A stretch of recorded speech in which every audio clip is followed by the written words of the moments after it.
ஸ்ரீவில்லிபுத்தூர். ஒரு நாள் வறுமை என்றால் அடுத்த வேளை உணவுக்கு வழி இல்லை. உணவுக்கு வழி இல்லை என்றால் விவசாய பஞ்சமல்ல, இந்த விளைபொருளை வாங்குவதற்கான ஊதியம் இல்லாத வறுமை. நீர்க்குடத்தை கொண்டு வருகின்றார்.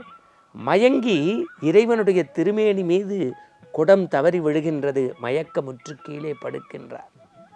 நன்றாக சிந்தித்து பாருங்கள். இறைவனுடைய திருமேனியை தொட்டு அபிஷேகம் பண்ணுவது என்ன பெரிய செயலா என்று கேட்டால், அபிஷேகத்திற்கென்று சில மரபு ஆகம விதி உண்டு. பெரிய பாத்திரத்தில் தண்ணி எடுத்து பிறகு சிறிய பாத்திரத்தில் எடுத்து இறைவன் திருமேனியை ஒரு குழந்தையைப் போல பாவித்து பாலபிஷேகம், பன்னீர், பஞ்சாமிர்தம், இளநீர் என்று செய்வார்கள். கண்ணில் நீர் வரும், கண்ணில் அப்படியே நீர் வரும். அப்படி பார்த்து பார்த்து செய்யக்கூடிய ஆற்றல் இந்த திருமேனி அலங்கார அபிஷேகத்திற்கு உண்டு.